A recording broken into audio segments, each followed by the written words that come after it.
कार्तिक मास में हर रोज सुनी जाने वाली सीता जी की नित्नेम की कहानी। भगवान श्री राम और लक्ष्मण माता सीता के साथ पिता दशरथ की आज्ञा पालन के लिए वनवास को चल दिए। रास्ते में सारे तीर्थ गंगा, यमुना, गोमती आदि में तर्पण किया। वन में फल फूल कंदमूल खाकर जीवन यापन कर रहे थे। कार्तिक मास एकम को राम जी की आज्ञा से लक्ष्मण जी कंदमूल फल तोड़कर लाए और सीता जी के आगे रख दिए। सीता जी ने उनकी 4 पत्तलें बनाई। लक्ष्मण जी पूछने लगे, माता आपने 4 पत्तलें किसके लिए बनाई हैं? सीता माता बोली, एक पत्तल राम जी की, एक पत्तल लक्ष्मण जी की, एक पत्तल गौ माता की और एक पत्तल मेरी। राम और लक्ष्मण जी ने अपनी अपनी पत्तलें उठा ली और एक गौ माता के आगे रख दी। सीता माता ने अपनी पत्तल नहीं उठाई और न ही गौ माता ने। राम जी ने सीता जी से पूछा, आपने फलाहार क्यों नहीं किया? तब सीता जी ने कहा, मेरा तो राम कथा कहने का नियम है। राम कथा कहने से पहले मैं फलाहार नहीं करूंगी। तब राम जी ने कहा, राम कथा मुझे सुना दो। सीता जी बोली, आप तो मेरे पतिदेव हैं, आपको राम कथा कैसे सुनाऊंगी? लक्ष्मण जी ने कहा, माता आप मुझे राम कथा सुना दो।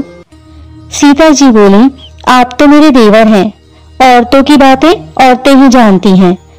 तब लक्ष्मण जी सोचने लगे कि वन में औरतें कहां से आएंगी। तब लक्ष्मण जी ने धरती पर एक माया नगरी बसा दी।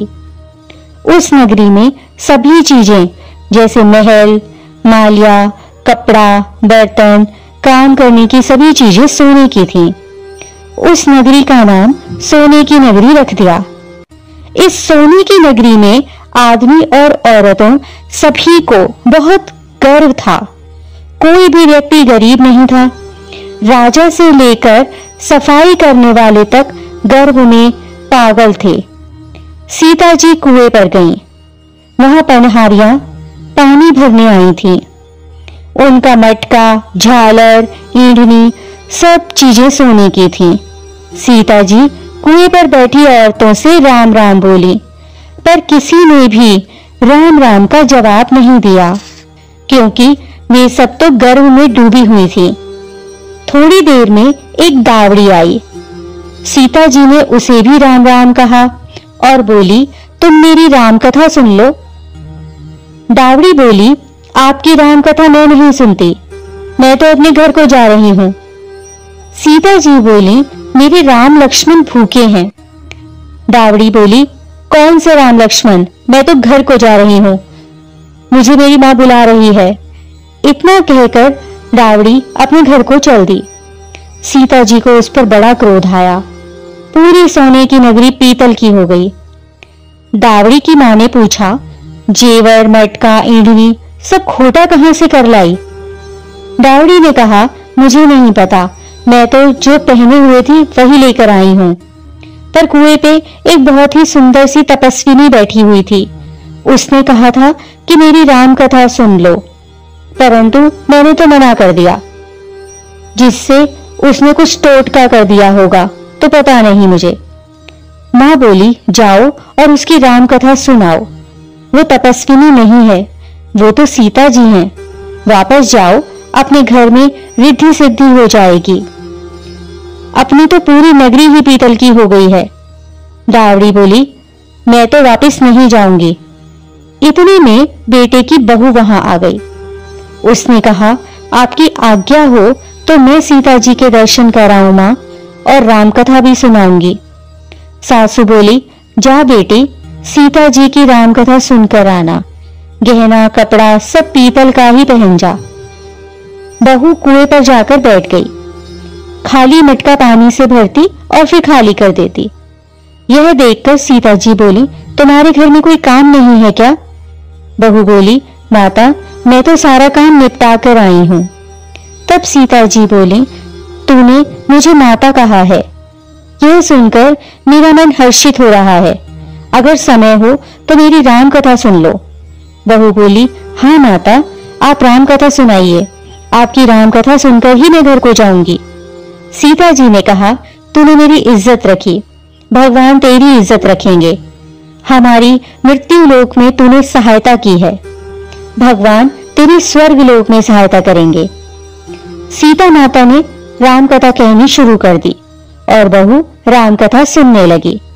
आओ राम, बैठो राम, जल भर झारी लाई राम, कीकर की दातुन लाई राम, ठंडा पानी भर लाई राम, सपरिवार पधारो राम, जुगला टोपी पहनो राम, कढ़ा कलिंगी पहनो राम, माखन मिश्री लाई राम, माखन मिश्री खाओ राम, स्वर्ण सिंहासन लाई राम, स्वर्ण सिंहासन बैठो राम, झालर टिकोरा लाई राम, झालर टिकोरा बजाऊं राम, शंख ध्वनि लाई राम, झुक झुक पांव लागू राम, निरख तारो मन मोहे राम, शरण अपनी ले लो राम, दूध कटोरा लाई राम, सीता चरण दबाए राम, सुखवर सेज सोओ राम, झालर पंखा ढोलो राम, हमें राम तुम्हें राम, रोम रोम में बसो श्री राम, घट घट में भी राजो श्री राम, मुख में तुलसी बोलो राम, खाली बैठे करे क्या काम, जब बोलो जब राम ही राम, बोलो पंछी राम ही राम, पूर्ण होए सबके काम, मेवा चिरंजी लाई राम, रुच रुच भोग लगाओ राम, खट्टा मीठा चखो राम, चरखा परखो लाई राम, चरखा परखो चखो राम, जो भाए सो ले लो राम, मन में धोखा न रखना राम। राम कथा पूर्ण हुई तब सीता जी बोली, तुमने हमारी राम कथा सुनी, हमारी सहायता की, तुमने हमारे भूखे राम लक्ष्मण को खाना खिलवाया, भगवान तुमको सातों स्वर्ग का सुख देगा।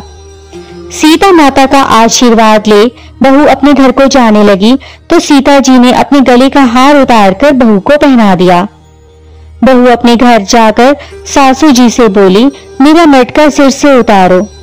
सासू जी बोली, हे बेटी, हीरा पन्ना का गहना, कपड़ा और मटका और सिर का झालर, पिंडनी हीरा से झिलमिला रहे हैं, ये सारी चीजें तू कहां से लाई? राजा जी सुनेंगे तो दंड देंगे। बहू बोली, मैं तो सीता जी से उनकी राम कथा सुनकर आ रही हूँ, उन्हीं की कृपा से यह सब कुछ मुझे मिला है। सासू बोली, ठीक है, रोज तुम राम कथा सुनकर आया करो। बहू रोज सीता जी के पास जाकर राम कथा सुनने लगी। सुनते सुनते 1 वर्ष बीत गया। तब बहू ने कहा, माता कहानी का उद्यापन बताओ। सीता जी बोली, 7 लड्डू 1 नारियल लेना और उसके 7 भाग करना, 1 भाग मंदिर में चढ़ाना, मंदिर बनाने के जितना फल मिलेगा, 1 भाग तालाब में चढ़ाने से तालाब खुदवाने जितना धर्म होगा, 1 भाग भागवत पर चढ़ाना, उससे भागवत सुनने का फल मिलेगा, 1 भाग तुलसी पर चढ़ाने से तुलसी की शादी करने जितना फल मिलेगा, 1 भाग कुंवारी कन्या को देने से कन्यादान करने का फल मिलेगा, 1 भाग ब्राह्मण को देने से ब्राह्मण को खाना खिलाने जितना फल मिलेगा और 1 अंतिम भाग सूर्य भगवान को चढ़ाना, उससे 33 करोड़ देवी देवताओं को भोग लगाने जितना फल मिलेगा। बहू जल्दी जल्दी घर आ गई। 7 लड्डू और 1 नारियल लाई। उसने उसके 7 बराबर भाग किए, 1 भाग मंदिर में, 1 भाग तालाब में, 1 भाग भागवत में, 1 तुलसी में, 1 कन्या को, 1 ब्राह्मण को और 1 सूर्य भगवान को चढ़ा दिया। सूर्य भगवान को चढ़ाने से 33 करोड़ देवी देवताओं ने भोग लगा लिया। अब बहू फिर सीता जी के पास आई और बोली, माता मैंने सबका उद्यापन कर दिया है। सीता जी बोली, अच्छा बहू अब बैठ जाओ, 7 दिनों बाद वैकुंठ धाम से विमान आएगा। 7 दिनों के बाद वैकुंठ धाम से विमान रिमझिम करता हुआ आया। बहू बोली, सासू जी विमान आया है, आप भी चलो। सासू जी बोली, बहू मैं अकेली कैसे जाऊं? अपने ससुर जी को भी ले चल, अपने माता पिता को भी ले लो, भाई बंधु कुटुंब कबीलों को सभी को ले लो, अड़ोसी पड़ोसियों को भी लो। बहू ने सबको विमान में बिठा लिया। विमान फिर भी खाली रहा। इतने में नंदरानी आई और बोली, भाभी मुझे भी विमान में बिठा लो। माता ने देखा विमान में जगह ही नहीं है। बहू सीता जी से बोली, माता हमारी नंद को भी बैठाओ। सीता जी बोली, तुम्हारी नंद घमंड से भरी हुई है और हमारा विमान कच्चे धागे से बना हुआ है, वह टूट जाएगा। नंद बोली, भाभी मैं यहाँ अकेली कैसे रहूंगी? मुझे सांप बिच्छू खा जाएंगे। भाभी बोली, अपनी करनी आप ही भोगो। हम अपनी करनी से सीता माता के साथ जा रहे हैं। इतने में बहू अपने पति के साथ विमान में विराजमान हो गई। यह देखकर नगर के सभी लोग इकट्ठे हो गए और पूछने लगे, बहू तुमने ऐसा कौन सा धर्म का कार्य किया जो सब लोग सीता जी के साथ विमान में बैठकर वैकुंठ धाम जा रहे हो? आपने रामायण का पाठ किया, गीता का पाठ किया या कोई और अखंड पुण्य किया है जिससे स्वर्ग से विमान लेने आया है? बहू बोली, मैंने तो केवल सीता माता से राम कथा सुनी थी और उसका उद्यापन किया था।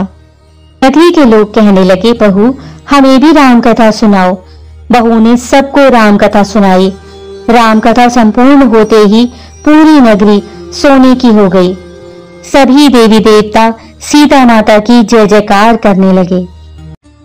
इसी प्रकार की अन्य व्रत एवं पौराणिक कथा कहानियों के लिए हमारे चैनल को सब्सक्राइब और शेयर करें ताकि आप भी दूसरों तक इन्हें पहुंचाकर धर्म लाभ प्राप्त कर सकें।